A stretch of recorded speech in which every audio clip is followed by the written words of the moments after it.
सोंगयन शूचिन को बचा लेता है और यहाँ से चला जाता है। उसके बाद शूचिन तुरंत ही हॉस्पिटल पहुँचती है और यहाँ पर एक पेशेंट की कंडीशन काफी ज्यादा क्रिटिकल थी, इसलिए वो उसकी जान बचाने के लिए सारी रिस्पॉन्सिबिलिटी अपने ऊपर लेते हुए सर्जरी चालू करती है। अब सर्जरी तो ठीक से हो जाती है, लेकिन नेक्स्ट डे उसके चीफ उसे चिल्लाते हैं कि माना कि भी टाइम पर नहीं पहुँच पाया था, लेकिन इसका ये मतलब नहीं है कि तुम सारी चीज अपने हाथ में ले लोगी। अगर पेशेंट को कुछ हो जाता तो बताओ तुम क्या करती। शूचिन कहती है कि सर मैंने सोच समझ के डिसीजन ली थी, पर चीफ इसकी बात नहीं मानते और गुस्सा हो जाते हैं। इसके बाद हम देखते हैं कि शूचिन सोंगयन का दिया हुआ जैकेट सुखा लेती है। दूसरी तरफ सोंगयन छुट्टी पर अपने अंकल आंटी के घर गया होता है, जहाँ पर म्याओ ने अपनी 3 फ्रेंड्स को उससे मिलवाने के लिए बुलाई होती है। सोंगयन यहाँ पर आकर अपना लाइटर ढूंढ रहा होता है और वो इससे पूछता है कि तुम्हारे मॉम डैड कहाँ गए। म्याओ कहती है कि अरे वो बाहर गए हैं, लेकिन भाई आपको इधर ही रुकना होगा। देखो मेरी फ्रेंड्स लोग आई है, तो मुझे शो ऑफ करना है कि मेरा भाई कितना हैंडसम है, इसलिए मेरे साथ चल के थोड़ा उनके साथ लंच कर लो। सोंगयन इसके इतना मनाने पर मान जाता है और इसकी तीनों फ्रेंड्स के साथ लंच करता है। वो तीनों तो इससे देखती रहती है कि कितना हैंडसम है, पर सोंगयन उनमें से सिर्फ एक लड़की को देखते रहता है क्योंकि वो शूचिन की तरह दिख रही थी और ये वही होती है जो उस दिन बार में वेट्रेस थी। अब सोंगयन अपना लंच करके वापस अपने रूम में आ जाता है और म्याओ से कहती है कि वैसे भाई आप मेरी एक फ्रेंड को देख रहे थे, पता है उसका नाम येजी है, क्या आपको वो पसंद आ गई है? वैसे वो मेरी काफी अच्छी फ्रेंड है और मैं तो उसे अपनी सिस्टर इन लॉ भी बनाना चाहती हूँ। सोंगयन से कहता है कि तुम बकवास बंद करो और जाओ। तो म्याओ से कहती है कि भाई उसके बारे में अच्छे से सोचना। दूसरी तरफ हम म्याओ के मॉम डैड यानी कि सोंगयन के अंकल आंटी को देखते हैं, जो कि म्याओ के साथ मिले होते हैं और जानबूझ के बाहर आए होते हैं। और सोंगयन की मॉम कहती है कि बस उस शूचिन को छोड़ के सोंगयन किसी को भी चुन ले, मैं नहीं चाहती कि शूचिन की वजह से सोंगयन हमेशा अपसेट रहे। सोंगयन के अंकल कहते हैं कि हाँ तुम एकदम सही कह रही हो, आखिर वो लड़की वापस अब्रॉड से आने के बाद उसे क्यों परेशान कर रही है।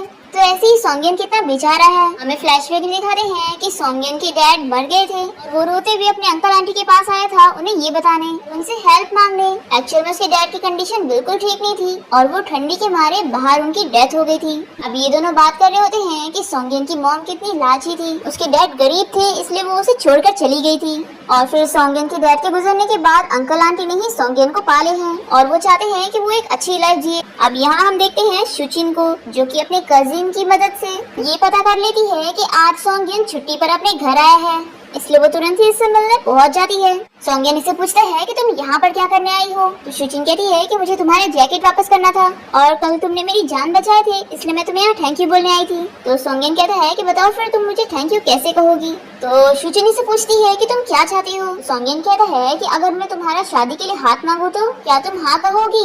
ये सुनकर शूचिन इसकी तरफ आगे बढ़ रही होती है, पर तभी सोंगयन हंसकर कहता है कि मेरे से शादी करने के लिए बहुत सारी लड़कियों की लाइन लगी है, इसलिए तुम इतनी कॉन्फिडेंट मत बनो कि मैं आज भी तुम्हें पसंद करता हूँ। ये सुनकर शूचिन को बुरा लगता है और वो इसे कहती है कि प्लीज मुझसे ऐसे बात मत करो, और वो अपना रोने जैसा मुंह बना लेती है। सोंगयन कहता है कि मेरे सामने बिचारी बनने की एक्टिंग मत करो। फिर शूचिन इसे कहती है कि प्लीज तुम मान जाओ, हम दोनों फिर से साथ हो जाते हैं। इसकी ये बात सुनकर तो सोंगयन शॉक हो जाता है और फिर वो इसे कहता है कि लेकिन मैं तुम्हें बहुत टाइम पहले ही भुला चुका हूँ, और ये बोलकर वो यहाँ से चला जाता है। नेक्स्ट डे हम देखते हैं कि शूचिन के कलीग्स उसे कह रहे होते हैं कि आज हम सभी में से एक को लेक्चर अटेंड करना पड़ेगा, और कोई भी जाने के लिए रेडी नहीं था। पर जैसे ही शूचिन को पता लगता है कि कोई फायर फाइटर लेक्चर के लिए आने वाला है, तो वो बहुत ही हैप्पीली लेक्चर के लिए पहुँच जाती है। पर यहाँ पर सोंगयन नहीं बल्कि उसकी फ्रेंड लेक्चर देने आती है। फिर लेक्चर खत्म होते ही सब यहाँ से जाने लगते हैं और अचानक से स्क्रीन पर एक फोटो लग जाता है जिसमें उस लड़की के पीछे सोंगयन भी खड़ा था, जिसे देखकर सभी उसे कहने लग जाते हैं कि ये क्या आपका बॉयफ्रेंड है। अब ये सुनकर तो शूचिन को बुरा लगता है और वो इसे जाके पूछती है कि क्या तुम सोंगयन को जानती हो। तो ये इसे बताती है कि हाँ वो मेरा जूनियर है और मैं उसे बहुत अच्छे से जानती हूँ। अब शूचिन को ये गलतफहमी हो जाती है कि ये दोनों कुछ ज्यादा ही क्लोज है। इसके बाद हम देखते हैं कि हॉस्पिटल में इमरजेंसी कॉल आता है कि एक बहुत ही बड़ा मेजर एक्सीडेंट हो गया है, जिसकी वजह से शूचिन को तुरंत ही लोकेशन पर पहुंचना पड़ता है। यहाँ पर फायर फाइटर की भी टीम आई होती है और वो लोग सभी को रेस्क्यू कर रहे होते हैं और शूचिन जाकर सभी को चेक कर रही होती है कि वो जिंदा है कि नहीं। और सोंगयन तो यहाँ पर पानी में गिरी हुई कार के लोगों को बचाता है और शूचिन भी यहाँ पर उस पेशेंट का ट्रीटमेंट करने पहुँच जाती है। और तभी वो कार के हिलने की वजह से शूचिन को चोट लगने वाली थी, पर सोंगयन उसको बचाने के लिए उसके पीछे आ जाता है और उसे चोट लग जाती है। फिर रेस्क्यू के बाद शूचिन सोंगयन के पीछे लग जाती है और उसे कहती है कि तुम्हें चोट आई है, तुम जल्दी हॉस्पिटल चलो। और वो नहीं मान रहा होता है तो सुई से कहता है कि चुपचाप डॉक्टर की बात सुनो, और वो इसे जबरदस्ती शूचिन के साथ भेज देता है। फिर हॉस्पिटल में आने के बाद शूचिन इसका ट्रीटमेंट करने जा रही होती है। सोंगयन कहता है कि मुझे तुम नहीं दूसरी डॉक्टर चाहिए। तो शूचिन कहती है कि मेरे अलावा बाकी सब डॉक्टर सभी बिजी हैं। और फिर वो इसे इसका टी शर्ट निकालने के लिए कहती है और ट्रीटमेंट चालू कर देती है। और फिर वो पट्टी वगैरह करते हुए उसे थैंक यू कहती है कि आज तुमने फिर मेरी जान बचाई हो।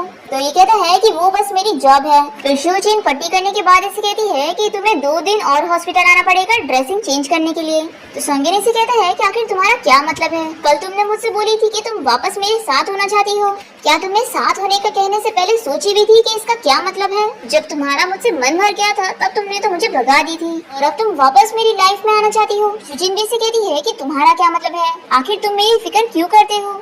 तो संगिन कहता है कि आज मैंने तुम्हें इसलिए बचाया था क्योंकि ये मेरी जॉब है और पहले मैं तुम्हें लाइक किया करता था पर अब नहीं। अब ये सुनकर तो शूजिन शॉक में पड़ जाती है और तभी यहाँ संगिन की फ्रेंड आ जाती है और वो उसकी काफी फिक्र करने लगती है कि आखिर तुम्हें इतनी बड़ी चोट कैसे आ गई और वो उसकी केयर कर रही होती है। और शूजिन ये देखकर काफी जेलस हो जाती है। और इसी के साथ हमारा ये पार्ट यहाँ पर खत्म हो जाता है।